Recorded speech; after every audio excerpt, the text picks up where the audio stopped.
लता खत्री जी, जयपुर से। राधे राधे। राधे राधे महाराज जी। महाराज जी, अच्छे कर्म का फल अच्छा और बुरे का बुरा, तो महाराज जी कर्मों से मुक्ति कैसे मिलेगी ऐसे में? भगवान की शरण में जाने से। सर्वधर्मान परित्यज्य मामेकम शरणम ब्रज, भगवान करे समस्त अधर्मों का त्याग करके धर्म को स्वीकार किया जाता है और लोक धर्मों का त्याग करके भागवत धर्म स्वीकार किया जाता है। लोक धर्म में जैसे आप किसी के पिता हैं, किसी के पति हैं, किसी के पुत्र हैं, सब अपने अपने कर्तव्य। भगवान करे सर्वधर्मान परित्यज्य मामेकम शरणम ब्रज, तो अहम त्वाम सर्व पापेभ्यो मोक्षयिष्यामि मा शुचा, मैं तुम्हें बंधन से मुक्त कर दूंगा। समस्त कर्म बंधनों से जो हमें पाप और पुण्य के बंधन बंधे हुए हैं, ये भगवान की शरण में। शुभ अशुभ दुर्ग विध्वंस बल, तब जयति जयति जग उच्चरे। इस संसार पर विजय वही प्राप्त करता है जिसके शुभ और अशुभ दोनों नष्ट हो जाते हैं, और वो भगवान करते हैं। इसलिए भगवान की शरण में होकर भगवान की लीला कथा सुनो, भगवान का नाम जप करो, सब में भगवत भावना करो, बुरे आचरण ना करो। इसी से सब कर्म बंधन भगवान की कृपा से नष्ट हो जाएंगे। जी जय श्रीमन नारायण। ये आज जगत गुरु रामानुज स्वामी आज से 1008 वर्ष हो गए होंगे। उन्होंने 2 ही संदेश दिया, भगवत शरणागति, कैंकर्य लक्षण विलक्षण मोक्ष भाजो, रामानुजो विजयते यति राज राजा। तो सिद्धांत पर हम सब चल रहे हैं। तो आपका जैसा आदेश हो आगे। महाराज जी, भगवत आश्रय भगवान नाम जप, बस 2 ही बातें हैं। भगवत कैंकर का मतलब भगवत आश्रय। भगवत आश्रय मन वचन कर्म से भगवान का आश्रय लेना और निरंतर भगवान का नाम जप करना, बस 2 में ही बेड़ा पार है। 2 में जैसे पंछी आकाश में 2 पंखों से उड़ता है, ऐसे हम परमार्थ की जोरदार साधना कर लेंगे। भरोसा दृढ़, मम भरोस ही हरस दीना, दृढ़ भरोसा भगवान का हो और नाम मंत्र जाप मम दृढ़ विश्वासा। खूब भगवान का नाम जपो, इसी से सब साधनाएं अपने आप आ जाएंगी। सब मंगल में जिनका नाम जप करते हैं उनकी चर्चा सुनना अच्छा लगेगा, उनकी चर्चा करना अच्छा लगेगा, उनकी उच्छिष्टामृत पाना अच्छा लगेगा, उनका चरणामृत अच्छा लगेगा। सब साधनाएं आ जाएंगी। 2 बात पकड़ लें, एक दृढ़ भगवद आश्रय, अन्य आश्रय नहीं। एक भरोसो एक बल, एक आस विश्वास, एक राम घनश्याम हित। चातक तुलसीदास चातक की टेक की तरह अपने इष्ट की अधीनता स्वीकार कर ले और वही कहीं कर दे और नाम जप, बस इसी से सब हो जाएगा। श्रीमद् भागवत महापुराण पूर्ण 18,000 श्लोक विश्राम होने के बाद भी नाम संकीर्तन में सर्व पाप नामो दुख समूह तम नमामि हरिं परम। बहुत बहुत मंगलानुशासन, स्वस्थ रहे, दीर्घजीवी रहे, सबको आनंद प्रदान करते रही हमारा मंगलानुशासन। जय श्री जय हो पतित पावन। धन्यवाद। महिमा सिंह जी, राधे राधे महाराज जी। महाराज जी, मैं ये जानना चाहती हूँ कि जैसे सुबह सुबह इतने लोग दर्शन के लिए आते हैं, उनमें से कुछ यहाँ एकांतिक यहाँ भजन के लिए आते हैं, पर सब नहीं आ पाते, तो क्या बाबा आप उन सब पर कृपा कर देते हैं, या जिनकी ओर आप देख लेते हैं केवल उन्हीं पर दया दृष्टि होती है? क्योंकि बहुत सारी भीड़ कृपा हमारी तरफ से नहीं होती, कृपा हमारे इष्ट की तरफ से होती है। हम जिनके दास हैं वो कृपा करते हैं। आप जिनके दास से मिलने के लिए आए, जिनके दास के दर्शन करने के लिए आए, स्वामी हिसाब करता है। हम तो हाथ जोड़े, जहाँ जिनको देख पाए, नहीं वो सबको देख रहे हैं। वो शास्त्रों नेत्र वाले हैं, वो सबको देख रहे हैं। एक क्षण में अनंत ब्रह्मांडों को देख सकते हैं, तो वो सबको देखते हैं और वही हिसाब करते हैं। हर जीव के कर्म का वो हिसाब करते हैं। तो आप जिस भावना से आए हैं, जो भाव कर रहे हैं, हमारे मालिक, हमारे ईश्वर, हमारे प्रभु वही आपको मंगल करते हैं, वही आपको सुख प्रदान करेंगे। हमारी सामर्थ्य कहाँ है कि हम कृपा कर सकें? हम तो खुद कृपा के भिखारी हैं, प्रियालाल की कृपा के भिखारी हैं। उन्हीं की कृपा सब पर है, उन्हीं की कृपा से सबका मंगल होता है। हम किसी का मंगल कर सकें ऐसे हम में सामर्थ्य नहीं। हम खुद जिनके चरणों में अपने मंगल के लिए पड़े हैं, उन्हीं मंगल भवन से सबका मंगल होता है और वो सबको देखते हैं और वो सब पर कृपा करते हैं। अर्जुन कसाना जी, महाराज जी, किसी वस्तु से यदि मोह ज्यादा हो जाए तो उसे कंट्रोल कैसे करें?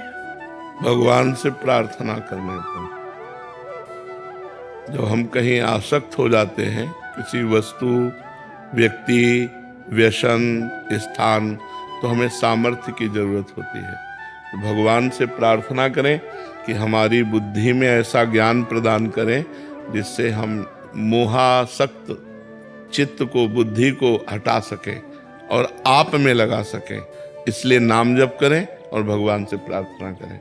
भगवान से प्रार्थना करने से सामर्थ्य मिलती है और नाम जप मन बुद्धि को वहाँ से हटने पर स्थान तो मिलना चाहिए।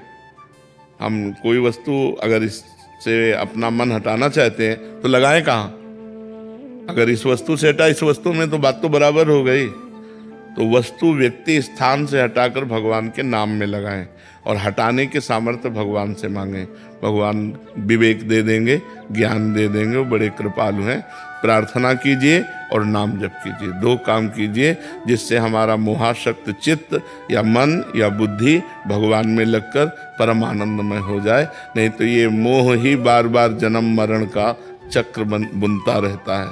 हिरण से मोह हो गया भरत जी को, तो अगला जन्म हिरण का होना पड़ा।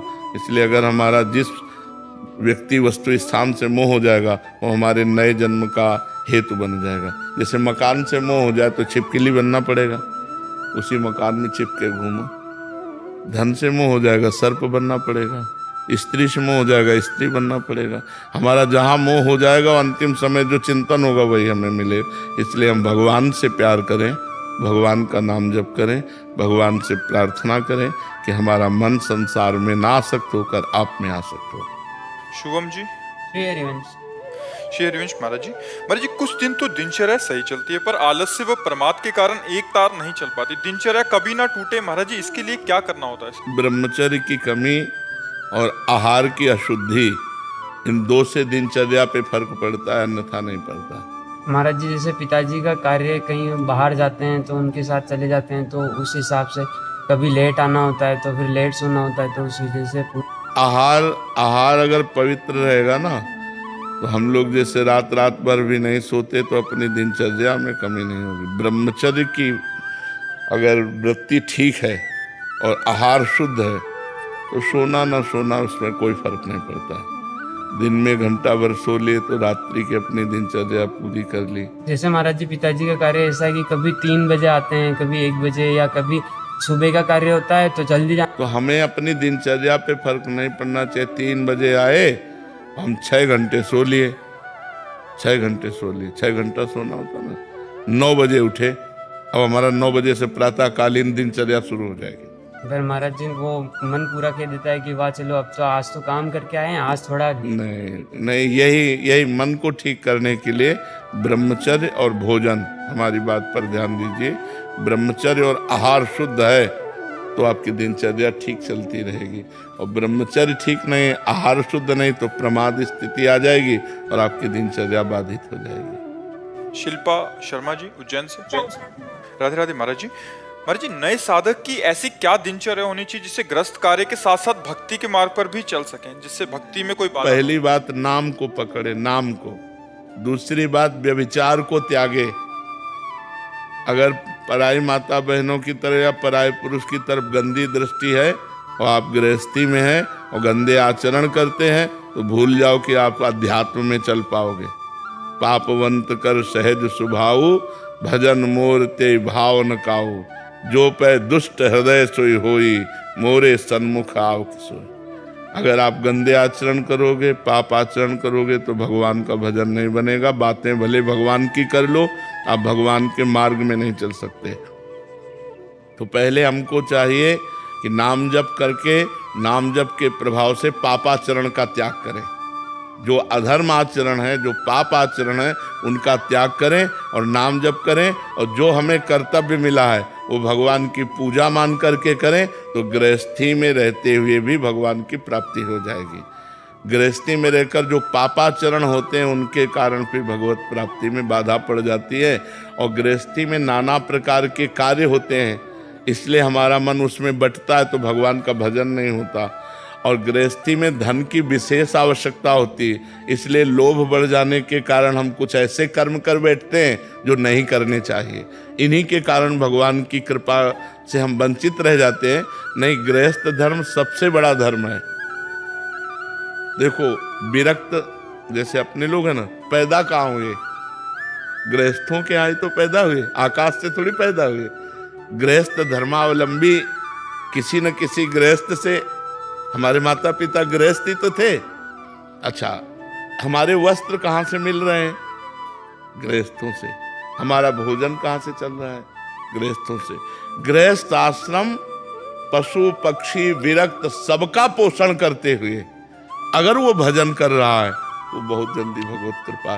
पर गृहस्थी में ऐसे पाप होते हैं जो मानते ही नहीं कि हमसे पाप हो रहे हैं। जैसे गर्भ हत्या बड़ा भारी पाप है, भ्रूण हत्या बड़ा भारी पाप है, पराई स्त्री से व्यभिचार करना या पराये पुरुष से व्यभिचार करना बड़ा पाप है।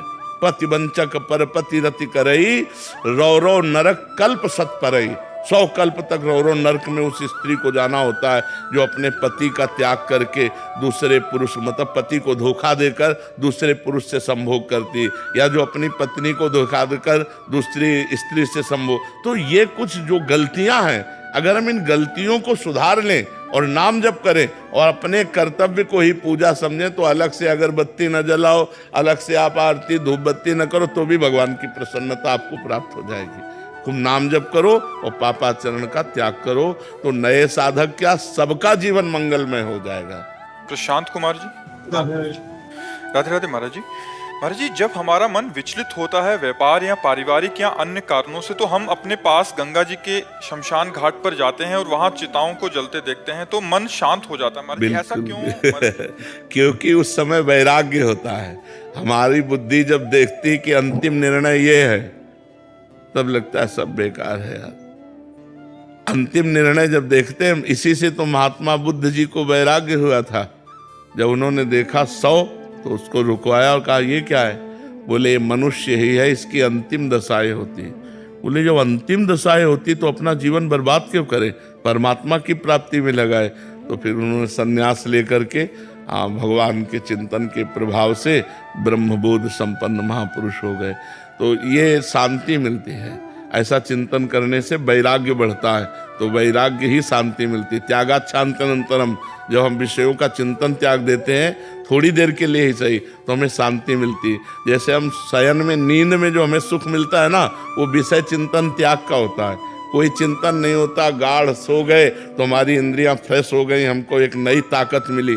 तो ऐसे हम जब भगवत चिंतन करते हैं तो हमारी इंद्रियों में बल आ जाता है, हम प्रसन्नता को प्राप्त होते हैं। पर भगवत चिंतन होता कहाँ? संसार का चिंतन। देखो, चुप बैठो तो संसार का चिंतन चल रहा है। मकड़ी जैसे जाल बुनती है, ऐसे मन जाल बुन रहा है। कोई व्यक्ति, कोई स्थान, कोई विषय चलता दिमाग में नजर आएगा, भगवान नहीं आएंगे। बड़ा विचित्र खेल है, भगवान में मन को लगाना होता है। इसलिए नाम जप करो, और जैसे ऐसे विचार है, ऐसे विचार हमको शांति प्रदान कर। किसी को 100 में जाते हुए या किसी की बहुत रोग दशा देखकर या मृत्यु दशा देखकर, इससे वैराग्य उत्पन्न होता है। सुनीता प्रदीप सौधान दिल्ली से। राधे राधे महाराज जी। महाराज जी, हम हर महीने अपने व्यापार से कुछ धनराशि निकालकर महाकाल जी के लिए निकालते हैं, तो क्या ये राशि मुझे महाकाल मंदिर में ही भेंट करनी चाहिए या किसी और सात्विक कार्य में भी दान स्वरूप? कर सकते हैं, सात्विक दान में भी कर सकते हैं। भगवान शिव सब रूपों में विराजमान है। जैसे कोई बीमार आदमी, गरीब आदमी अस्पताल में भर्ती, अब दवा के लिए बड़ी समस्या है, अगर ऐसी खबर मिलती है तो हम और पैसे मिला करके भगवान शिव के नाम से जो रखे थे वो उसको दे देते हैं। जैसे जहाँ गौशालाओं में गौओं की सेवा की अव्यवस्था है, हम वहाँ गौशाला में दे देते हैं। अगर हम ऐसी व्यवस्थाओं में दे देते हैं, वो शिव पूजा ही मानी जाएगी, वो महाकाल की ही पूजा मानी जाएगी। वही सब रूपों में विराजमान है। सब चराचर जगत में माता पार्वती और भगवान शिव ही विराजमान है। जितनी स्त्री स्वरूप हैं सब देवी स्वरूप है, और जितने पुरुष स्वरूप हैं सब शिव स्वरूप है। अपने स्वरूप को न जानने के कारण ही ये गंदे आचरणों में फंस गए। ने सब जीव ही शिवा, शिव ही जीवा। वही है जो जीवा है वही शिवा है, जो शिवा है वही जीवा है, कोई अंतर नहीं है।